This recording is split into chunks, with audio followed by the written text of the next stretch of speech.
მოკეთ ერთ-ერთ ლაივში ვახსენე, რომ ადრე სამსახურიდან გამაგდეს მეთქი და ვიღაცებმა მკითხეს, რომ იქნება ამაზეც ჩაწერო, როგორ მოხდა ეს, რა მოხდა და ასე შემდეგ. და ახლა უკვე ამ გადასახედით, როცა ფსიქოთერაპევტი ხარო, რას ფიქრობ ამ ყველაფერზეო და კარგი რა ხან გაინტერესებთ. ჩემი პირადი ისტორია. ჩავწერ ამ ლაივს, არ არის პრობლემა.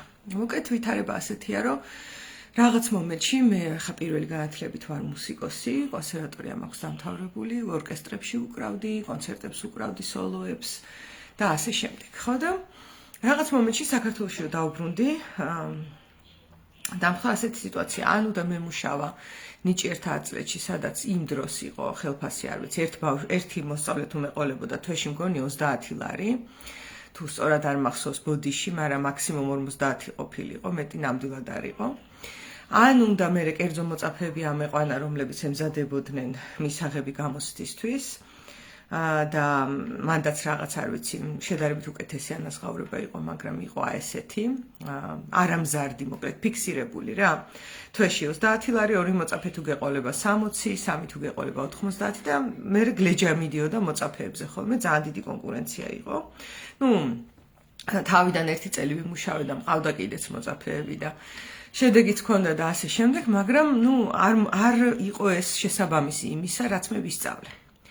და მე კონსერვატორიაში გამოაცხადეს რაღაც კონკურსი, რომ გარდაიცვალა ერთი პედაგოგი, ეს არის ერთადერთი გზა კონსერვატორიაში, რომ ახალი შტატი გამოჩნდეს, საწყალი ადამიანი გარდაიცვალა და არ იქა ის, რომ გარდაიცვალა, გამოცხადდა მის ადგილზე კონკურსი და ვაბარებდით რა, რამდენიმე ადამიანმა საბუთები შევიტანეთ.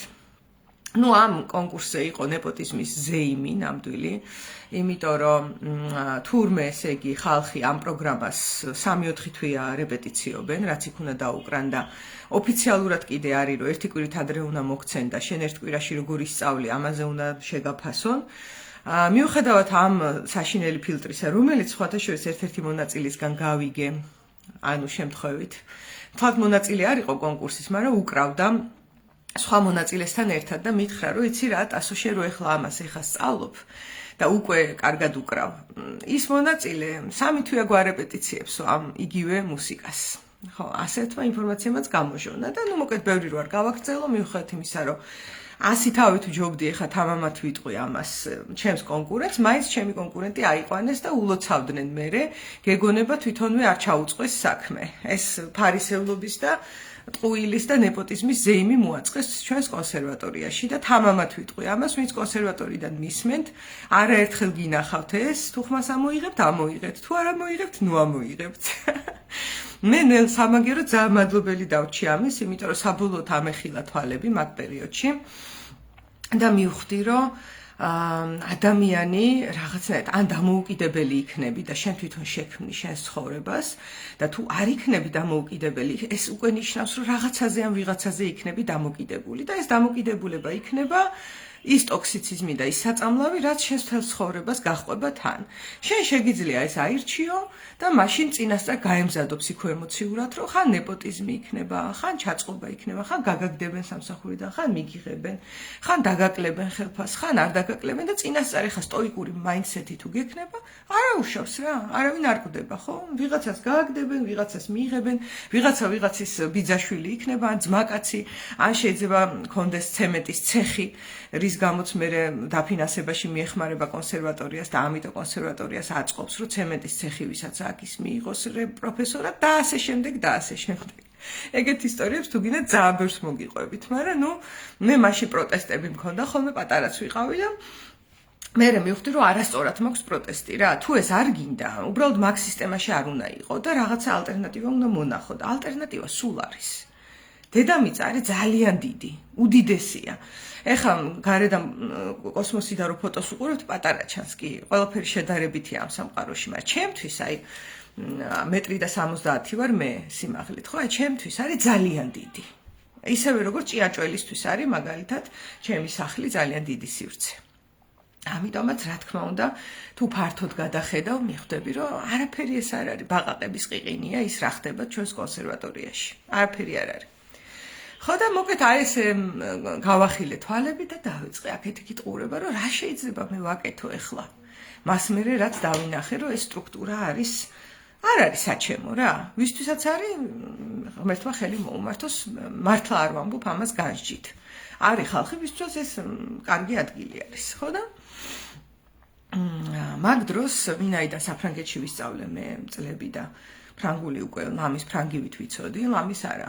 თვითონ ფრანგებს ეგონათ ხოლმე, რომ ფრანგი ვიყავი, იქ როცა ვცხოვრობდი და აქედან გამომდინარე, ჩემი ერთ-ერთი უახლოესი ადამიანის ყოფილი სტუდენტი დამიკავშირდა და მითხრა, რომ ბიზნესის კომპანია ეძებსო ადამიანს, კადრს, ვინც ფრანგულ მარკეტზე გაიყვანს ამ კომპანიასო და შეხوار დაინტერესდებიო, იმიტომ ენა კარგად ვიცოდი და ეხლა წარმოიდგინეთ, ნახტომი რამხელაა, ხო? მე ფლეიტაზე უკრავდი, კარგად და უცებ მეუბნებია, რომ მოდი ბიზნესში და გაყიდე რაღაც.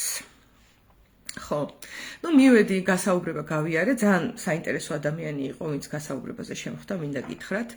მზის ენერგიებში დღემდე მოღვაწეობს შოხრუხ ბარათოვი, ძალიან ჭკვიანი და სანდო ადამიანი, იმ გაგებით, რომ თავისი სიტყვის ფასი იცის და ასევე არის მართლა ჭკვიანი ადამიანი, სანდოც არის და ბიზნესში საერთოდ სანდო რო ხარ, ეს არის გადამწყვეტი ალბათ და მე მას აქვს ინტელექტუალური მაღალი მონაცემები და ჭკვიანი ადამიანია, ანუ გადაწყვეტილების მიღებებშიც ძალიან კარგია და მას ვესაუბრე და ესეთი კითხვა დამისვა გასაუბრებაზე, რომ მე რა ვიციო, რომ შენ რამეს გაყიდიო, იმიტომ გაყიდვებში ამყავ ხარო და კი ენა რო იცი ვხედავო.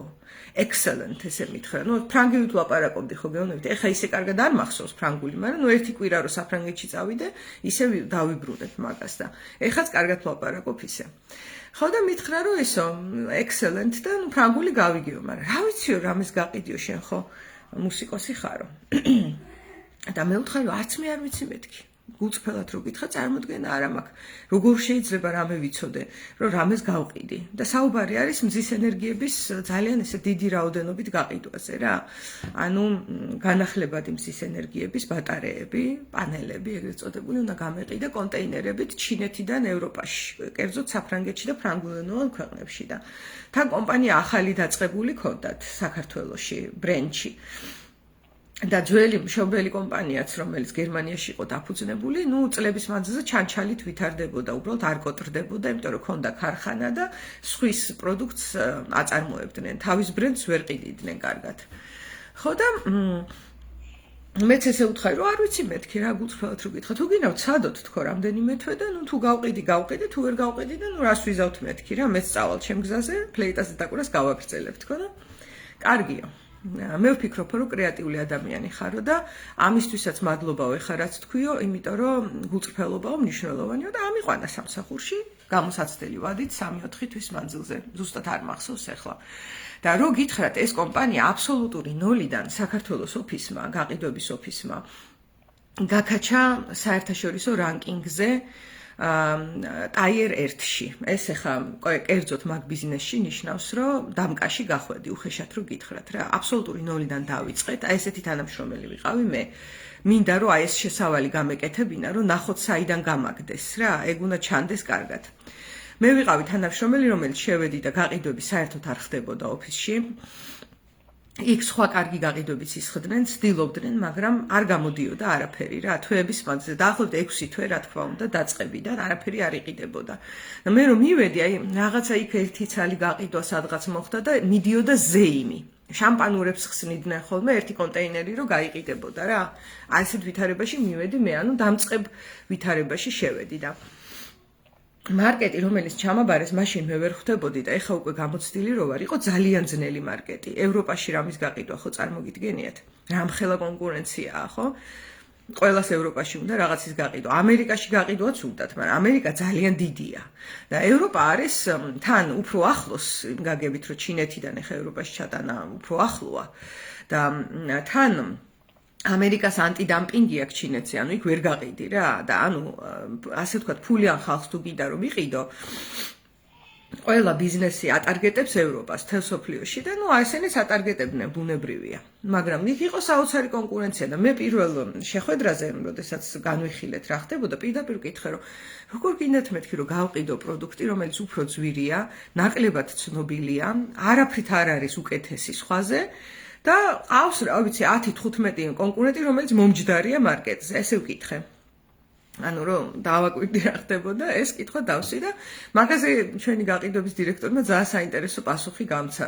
არ ვიცი, როგორც ჩანს რაღაცა უნდა ეპასუხა რა, ეხლანდელი გადასახედით რო გითხრათ და მითხრა, ეგ შენი საქმეაო, მიხვდე მაგასო, როგორ უნდა გაყიდო, გაყიდვები შენახარო. აი ესე. მინდა გითხრათ, რომ მივხვდი და რაღაცები გავაკეთე ისეთი, რომ დაახლოებით მეც და ჩემმა სხვა თანამშრომლებმა არაჩვეულებრივი გაყიდვების გუნდი იყო, იმიტომ რომ შოხრუხ ბარათოვის აწყობილი იყო ეგ გუნდი. მან იცოდა ხალხის შერჩევა აშკარად. და ყველა იყო კარგი. აი არც ერთი ცუდი გაყიდვები არ იჯდა, წარმოიდგინეთ, გაყიდვების ოფისში იყო, რა თქმა უნდა, ვინც უფრო მეც ყიდიდა და უფრო ნაკლებს, მაგრამ აი ცუდი გაყიდვები, რომელსაც ვერაფერი ვერ ქნა, ეგეთი არ იჯდა ოთახში. თავიდან და ოთახში რო შევედი, თავიდან ვიყავი ყველაზე სუსტი. აბსოლუტურად ყველაზე სუსტი და საერთოდ წარმოდგენა არ მქონდა ბიზნესი რა იყო და მოკლედ აი ამ დღიდან ავაწყეთ კომპანია, გავედით, საერთაშორისო ბაზარზე გავედით, მილიონები შემოვიტანეთ, მათ შორის მეც, პირადად მე მაქვს მოტანილი მილიონები ამ კომპანიისთვის და აღსანიშნავია, რომ პირველი 2 წელიწად ნახევარი, როცა შოხრუხი იყო დირექტორი, მე სამსახურში საერთოდ არ დამიგვიანია, არც ერთხელ. ანუ 3 თუ 4 წელი ისე ვიმუშავე, ზუსტად არ მახსოვს ეხა ციფრი. რომ ერთი შემთხვევაც არ იყო, რომ დილას მე სამსახურში დამეგვიანა. საერთოდ პუნქტუალური ადამიანი ვარ ძალიან. და მე რაღაცები დაიწყეს, იციან ხოლმე, როდესაც წარმატებას მიაღწევს კომპანია, კადრებს აღარ უფრთხილდება. მას გონია, რომ თვითონ გახდა მილიონერი და ამ დროს რეალურად ყველა კომპანია, ჯანსაღი კომპანია დგას კადრებზე. და არ ვიცი, თუ იცით, არის ესეთი ამერიკელი ბიზნესმენი, გარი ვეინერჩუკი, ძალიან ესეთია, ძლიერი გაყიდვებია, მარკეტინგში არის უმაგრესი, აბსოლუტური ნოლიდან არა, მაგრამ ძალიან პატარა კომპანია ააწყო ისე, რომ გახადა მულტიმილიონერი, სულ პატარა ასაკიდან და ის საუბრობს ხოლმე რაღაცებს და ეხლა აქ კომპანია შექმნილი, სადაც შიგნით კომპანიაში ყავს HR-ის გარდა ერთი კადრი, რომელსაც ქვია heart officer.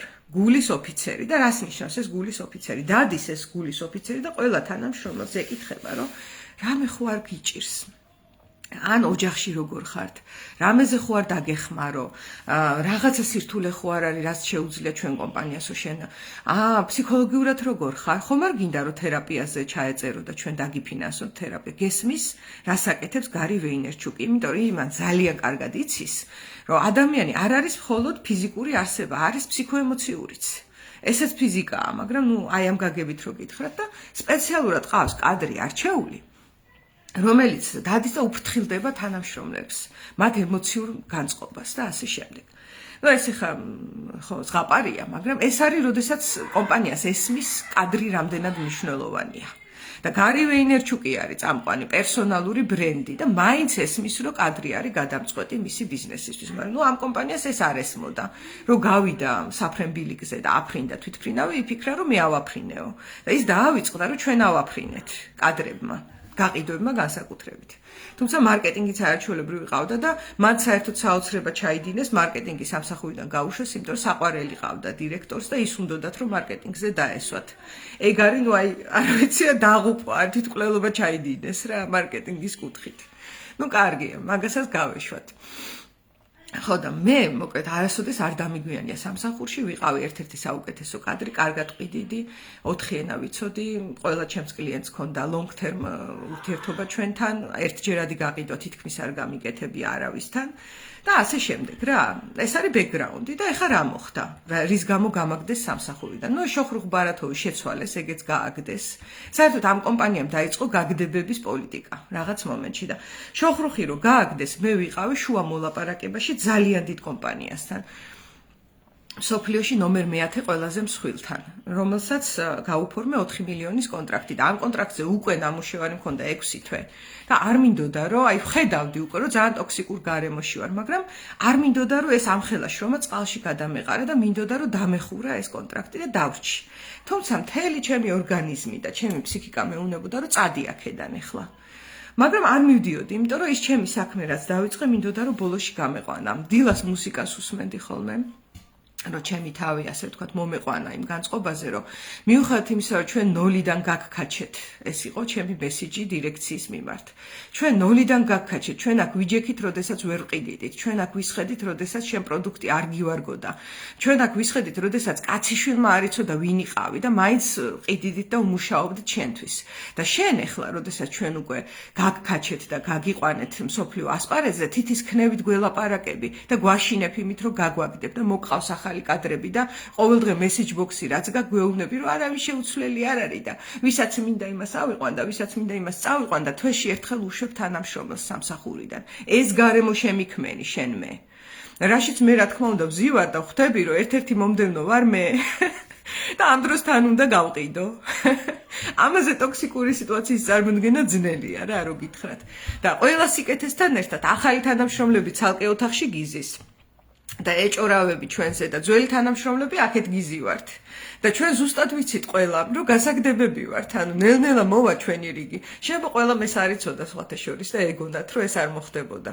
ეგ კიდე ცალკე ამბავია, რომ ჩვენ გუნდურობა ისევ ვერ შევძელით, ხო, ქართველები ვართ.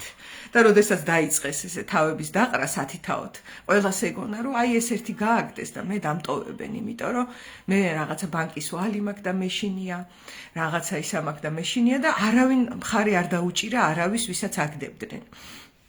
ეს სამწუხაროა. ოღონდ პირველი მე გამაგდეს რა.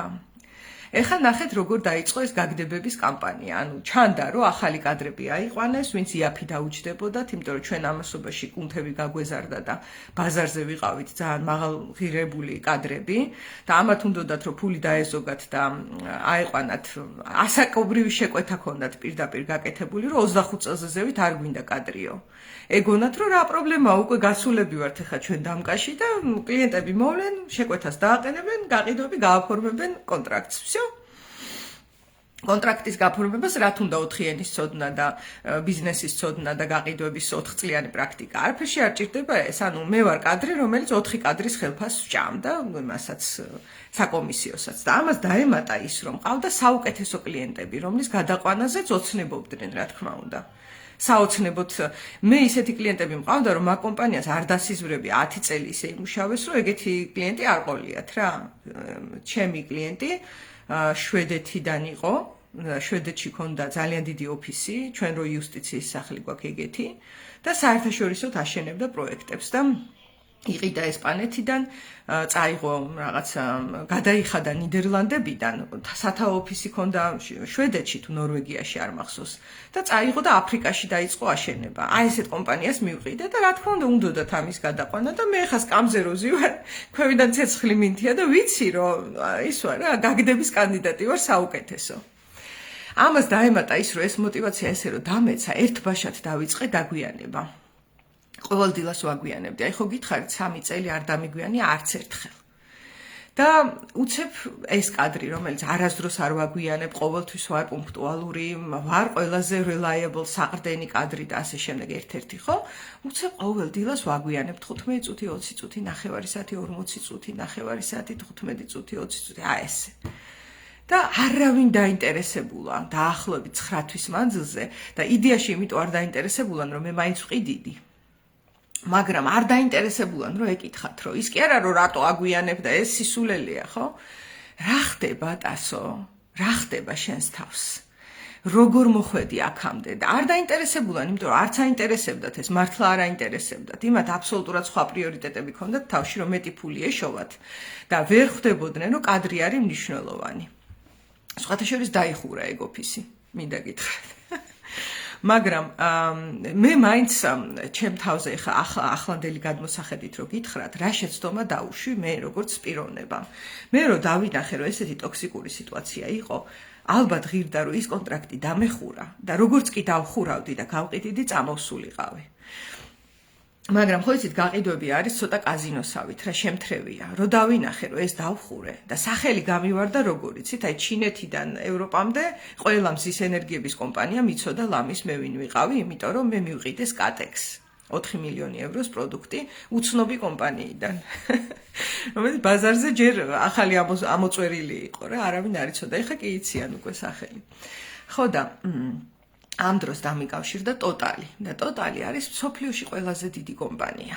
მზის ენერგიებშიც და არა მხოლოდ. ნავთობი გინდა, ბენზინი გინდა, დენი გინდა, გაზი გინდა, ბიოგაზი გინდა, ყველაფერი აქვს. წყლის ენერგია გინდა, ჰაერის ენერგია, მზის ენერგია, ყველაფერი აქვს ტოტალს.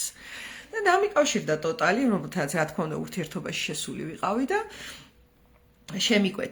შეკვეთა დააყენა. ამ დროს იყო მადრიდში გამოფენა, მე ესპანური არ ვიცი, ხაზს გაუსვავ. და მადრიდში გასაფრენად ერთ-ერთ ჩვენ თანამშრომელს აღმოაჩნდა ფრენის შიში და ბოლო მომენტში გააუქმა და მის ნაცვლად ჩამსვეს და კაი მეთქი წამოვალ თქო. და წავედი მადრიდში. ახლა ენა არ ვიცი, ხო წარმოგიდგენიათ მადრიდში გამოფენაზე ახლა იყვნენ ხალხი, ვინც ესპანურად საუბრობს და მე გაყიდვები ვარ და ენა არ ვიცი და ვიჯექი ესე ერთი დღე სილამაზისთვის ხელს ვაქნევდი, ვიცი რომ ლამაზი ვარ და ვიზიდავ ხალხს, მაგრამ ლაპარაკის გარეშე გაყიდვა რო ზღაპარია, ალბათ ეს ყველას ესმის, მუსიკოსებსაც კი.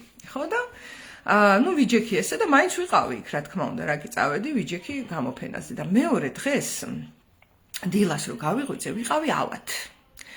ეხა მე მაქვს ესეთი კითხვა, როდესაც თანამშრომელი 3 წელია იცნობ და ამბობს, რომ ის არის ავად. დაუჯერებთ? აი ხო საკითხავია, რომ გჯერა ადამიანის, რომელიც 3 წელიწად ნახევარია შენზე მუშაობს, დაუღალავად და მთელს ენერგიას გიდებს შენს შრომაში და გეუბნება, რომ ვარ ავად. მე ერთი წამით არ მიფიქრია, რომ ამისი მტკიცება მომიწევდა, მინდა გითხრათ. ერთი წამი, აი, თავშიც არ გამივლია, რომ ამის მტკიცება მომიწევდა მე ჩემს დირექტორთან, რომელიც მიცნობდა 3 წელიწად ნახევარი. და მანამდე ის დირექტორი სხვა კი იყო, მაგრამ ეს ახალი დირექტორი ჩვენი თანამშრომელი იყო, ქუჩიდან კი არ შემოუყვანიათ, კაცო, ის მე მიცნობდა წლების მანძილზე და იცოდა ვინ ვარ, რას ვაკეთებ, როგორი ვარ, როგორც კადრი. მე ვერ წარმომედგინა, რომ ამის მტკიცება მომიწევდა და ვთქვი, რომ ვარ ავად მეთქი, ჩემს თანამშრომელს დავაბარე, კიდე ერთ თანამშრომელს დაურეკე, რომელიც team leader-ი იყო და უთხარი, რომ უთხარით მეთქი რა. და იმაზეც არ მიფიქრია, რომ პირადად მას რატო არ უთხარი, ანუ მე არ გძნობდი თავს იმ თანამშრომლად, რომელიც სულ აცდენს, სულ კოჭლობს, სულ რაღაცას აფუჭებს ისა და ამიტომ ოფიციალური მეილით უნდა მიიწეროს, რომ ავად არის და მე უნდა ამტკიცოს რა.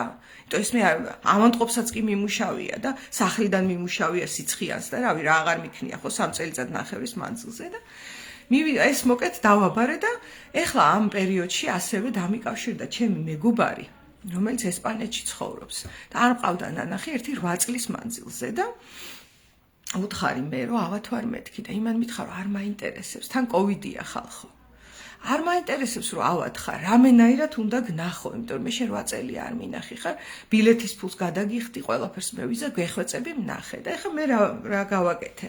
მე ვიფიქრე რომ ეს ადამიანი 8 წელი არ მინახია, პირბადეს გავიკეთებ და ვნახავ, იმიტომ რომ პროფესიულად მაინც ყველა მხრივ მე კომპანიას ეხლა არ ვარგივარ არაფერში, თან კოვიდი მაქვს რა. კოვიდიანი ხო არ წავალ გამოფენაზე, რომ ხალხს გაუვრცელო იქ ვირუსი და ჩავაწვიტო ლოგინში ყველა, ხო? არ წავალ და ამასთან პირბადეს გავიკეთებ და დისტანციურად ვნახავ, იმიტომ რომ არ მინახია, ერთი 8 წელია არ მინახია ეს ჩემი უახლოესი დაქალი.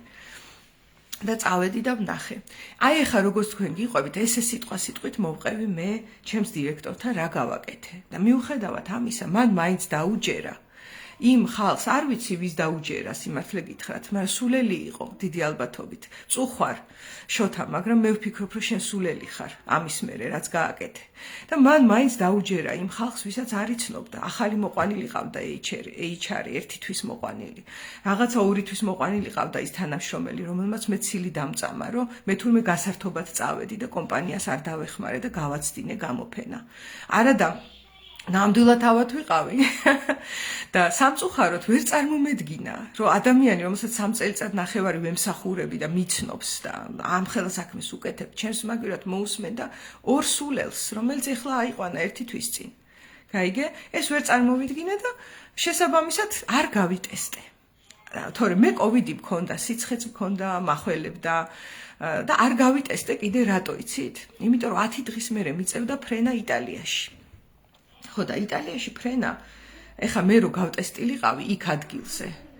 ეგ არ ვიცი როგორ უნდა მექნა მადრიდში.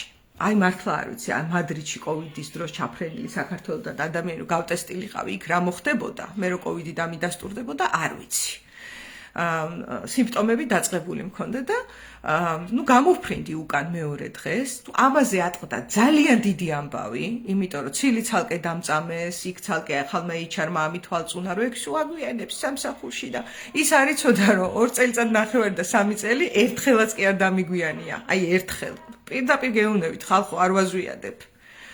ხო და ამიგორეს ძალიან დიდი ამბავი და მოკეთ დამიბარა ამ ჩვენმა დირექტორმა შოთამ და მითხრა რომ მე შენო მინდაო რომ წახვიდეო სამსახურიდან გაგდებო რა. კარგი მეთქი შოთამ, თუ გინდაო განცხადება დაწერეო რომ არ გამოჩნდესო რომ გაგაგდეთო და მე ხო იცით რომ ეგ ადამიანი არა ვარ. ამათაც ეთყობა არ იცოდნენ ეგ. რაც მოხდა ის იყოს მეთქი მე უთხარ. თუ შენ მაგდებ, მიდი გამაგდე. და დაწერა განცხადება თუ რაც ქვია, ბრძანება და გამათავისუფლეს ამ სამსახურიდან და ეხლა ნახეთ რა ხდება. ტოტალი ხო ვახსენე.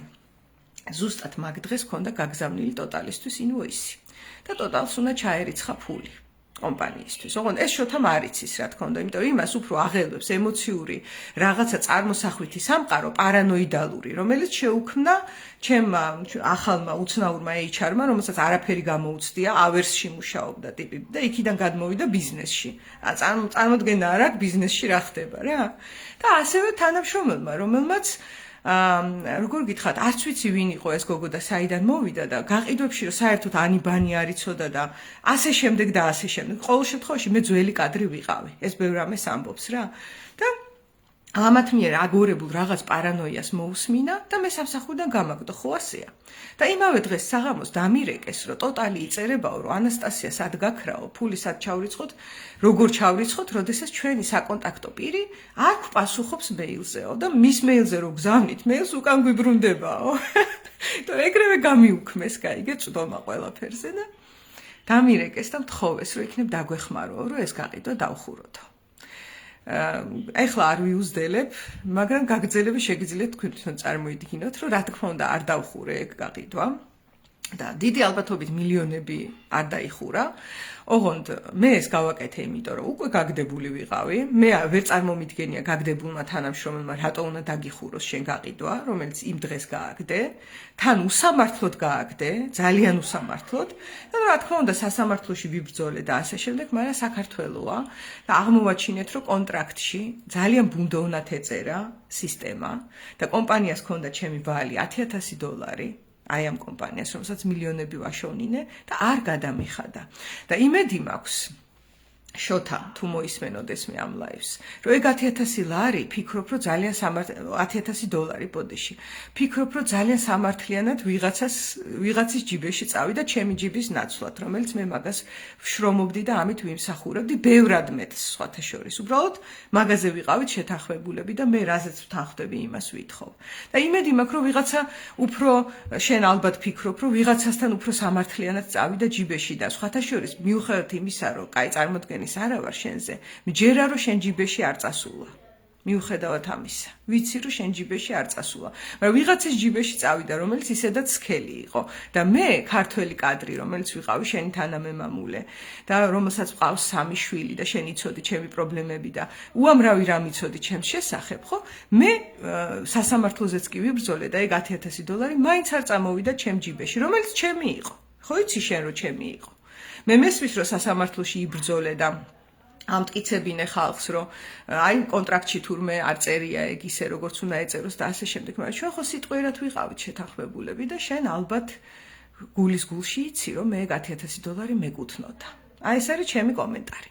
ნუ ეხლა ამ ლაივის ჩაწერა და საერთოდ ვიდეოს ჩაწერა ამ თემაზე შემეძლო 4 წლის წინაც, როცა ეს ყველაფერი მიმდინარეობდა, მაგრამ არც ჩავთვალე ეგ საჭიროდ და ახლა რა კი მთხოვეს რამდენჯერმე რომ ვახსენე რომ მე ვარ სამსახურიდან გაგდებული ადამიანი, მთხოვეს აჰა ჩავწერე და შეგიძლიათ მოისმინოთ, ვისაც გაინტერესებთ, ვისაც არ გაინტერესებთ, ეს ძველი ამბავია და ეხლა პატარა ფსიქოლოგიურ იმას გავაკეთებ აქ. ერთი ძალიან მნიშვნელოვანი რაც არის, რაც ვისწავლე მე ამ თავგადასავალით არის, რომ შემithრია კაზინოსავით აზარტმა, რომ გამეყიდა რაღაც ისეთები, რასაც პრინციპში ვერ უნდა გამეყიდა და ეს არის ჩემი ტრიგერი. მე რომ მეტყვიო ვერ იზავ, ეგრევე მიდება რომ გავაკეთო და ცოტა ბავშვურია ეს. და ამაზე ვაზარალე ჩემი ფსიქიკა იმით, რომ ფაქტია, რომ მე мотиваცია მქონდა 0-ზე უკვე. ანუ ჩემი არაცნობიერი მეუბნებოდა, რომ წამოდი მაქედან. წამოდი. და ვინაიდან არ მოусმინე ჩემს არაცნობიერს, აქედან გამომდინარე, მან საბოტაჟი გამიკეთა. როგორ ეხა მე ვერ მივხვდი, რომ ის ახალი კადრი აუცილებლად ჩამიშვებდა. მე ვერ მივხვდი, რომ HR-ი ცუდი თვალით მიყურებდა, როგორ ვერ მივხვდი მაგას პირველივე დღიდან ხვდებოდი. როგორ მე ვერ მივხვდი, რომ შოთა ვერ გაიაზრებდა ამ ყველაფერს და არ დამიჯერებდა და იმას როგორღა ვერ მივხვდი. როდესაც ჩემი დირექტორი საშინლად აღელვებული მწერდა მესიჯს, რომ იმავე დღეს უნდა ტესტი გამეკეთებინა, ხო?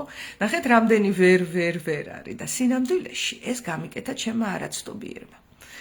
დამახუჭინა თვალები და ყველაფერი გააკეთა იმისთვის, რომ მე სამსახურიდან გავეგდე, რომ მოცილებოდა იმ ტოქსიკურ გარემოს. მე ვხვდები, რომ მანდ ვიყავი განხეთქილი ორ პიროვნებად. დაშლილი და ერთი პიროვნება კოგნიტიურად და ცნობიერად ებღაუჭებოდა რაღაცებს, რომ აი ამასაც დავხურავ და ასე ვიზავ და ისე ვიზავ და მეორე გამუდმებით სიგნალს უშვებდა, რომ ნახე, ვეღარ ვმუშაობ, ენერგია არ მაქვს. აი, ვაგვიანებ. აი, მუსიკას გასმენინებ 1 საათი მუშაობის მაგივრად, იმიტომ რომ აღარ შემიძლია. მე ვგრძნობ, რომ აქ არ მაფასებენ. მე ვგრძნობ, რომ აქ არ არის გარემო, სადაც მე ჩემი ნიჭი უნდა გამოვავლინო. მე ვგრძნობ, რომ აქ არის ტოქსიციზმი. მე ვიწამლები, ამას მეუნება ჩემი არაცნობიერი და მე მუსიკას უსმენ. მე რაღაცა კონტრაქტებს ვაფორმებ, ვყიდი, რაღაცებს ვაკეთებ და ვაიგნორებ, ნახე, დავაიგნორე ჩემი თავი და ეს ადრეც მაქვს გაკეთებული, ხა ამას ჩვენ კულტურა გვასწავლის, რომ ესე უნდა ვიცხოვროთ. და რაღაცები უნდა ვისწავლოთ და ვიმუშაოთ ისეთები, რაც უნდა იმუშაო და აკეთო.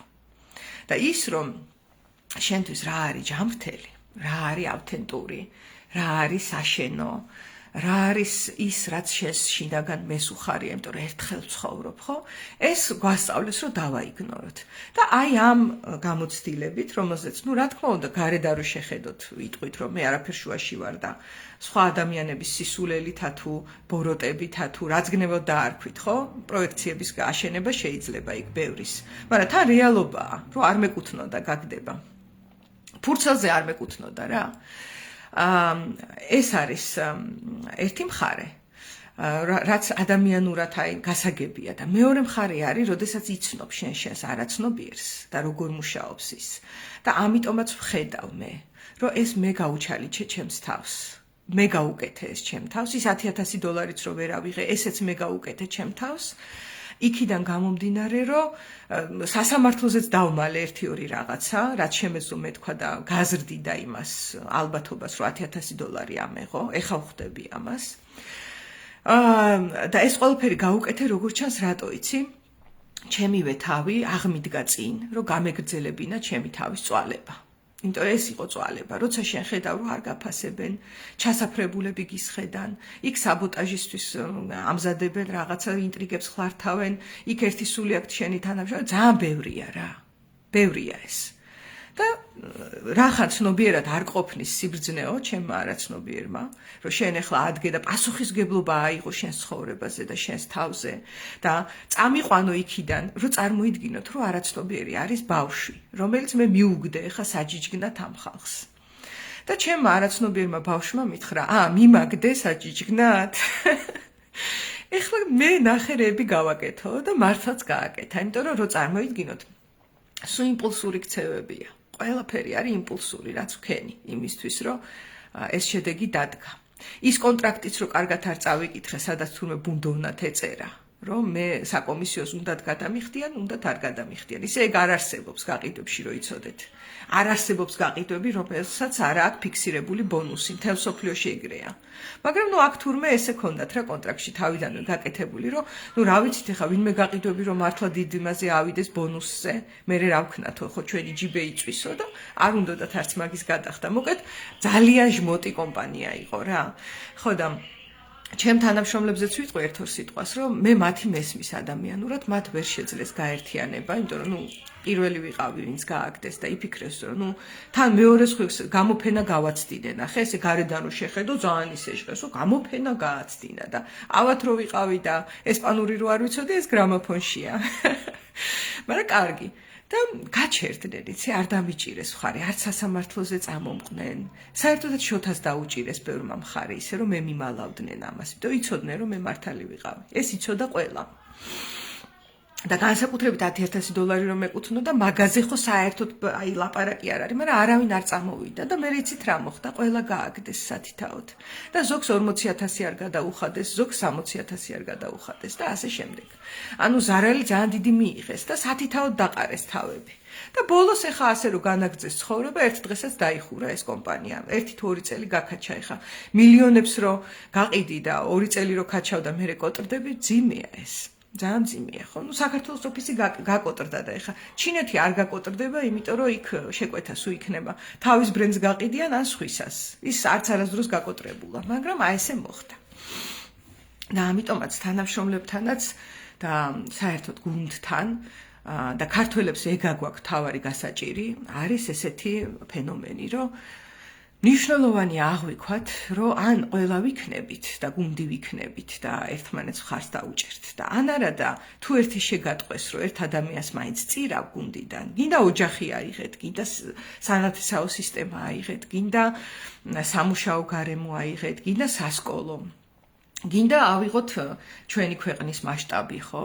ჩვენ ერთმანეთს თუ ესე შევხედავთ, რომ ერთი კაცი დაიჭირეს ახლა რა პრობლემაა, ხო?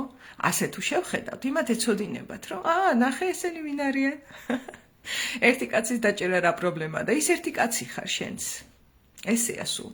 და ამიტომ გუნდურობა არის ძალიან მნიშვნელოვანი და გუნდურობის მხარდაჭერა. ეს არის ორი მთავარი გაკვეთილი, რაც ვისწავლე. ერთი ჩემზე რომ მე თუ ჩემ შინაგან ბავშვს მიუგდებ საჯიჯგდად ხალხს, ჩემი შინაგანი ბავშვი მაინც მოახერხებს უცნაურ გზებით, რომ იქიდან წამოვიდე და ამასთან მოყვება მერე მძიმე შედეგები, ფინანსური და ასე შემდეგ და ან მე მოусმენ ჩემ შინაგან ბავშვს და მასთან შეთანხმებით პატივს ვცემ იმას, რომ ის არ უნდა იყოს ტოქსიციზმში.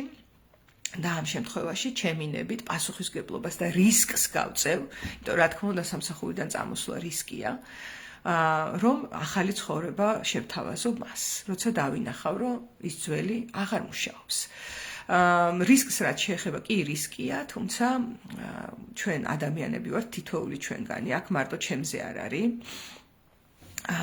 კი, მეც 3 მაგიც გადამიხადეს, 4 მაგიც და ერთ კვირაშიც აქეთ დამასაქმეს მეძებდნენ HR-ები მთელი მსოფლიოდან და მე სხვათა შორის მინდა გითხრა, რომ მეორედ იგივე შეცდომა აღარ გავიმეორე და ძალიან კარგ კომპანიაში საუკეთესო პირობებით ვიყავი დასაქმებული და რო ვიგრძენი, რომ ჩემ შინაგან ბავშვს ეს არ უნდა და დავწერე გაცხადება და წამოვედი. და დავიწყე უკვე ჩემ საკუთარ საქმეზე მუშაობა და დღეს სიმბოლურიც არის ალბათ რომ ამ ვიდეოს ვწერ, რომ იმ სტარტაპის იდეამ, რის გამოც წამოვედი, ერთ-ერთი იყო ეს, რის გამოც ძალიან კარგად ანაზღაურებული და კარგი პირობებიდან წამოვედი, უკვე მოიპოვა გარკვეული წარმატებები და წინსვლა. და მოიპოვებს თუ არ მოიპოვებს, გარანტიები მე არ მჭირდება. მე მაინც გავაკეთებ იმას, რაც ჩემია. მე ჩემსას გავაკეთებ და დანარჩენი ნახოთ რა იქნება გარეთ. It's okay. მნიშვნელოვანი ის არის, რომ მე ჩემი ვცადე და ვცდილობ. აი ესე, აქ დაგემშვიდობებით, თუ რამე კითხვები გექნებათ, მომწერეთ აბა დროებით.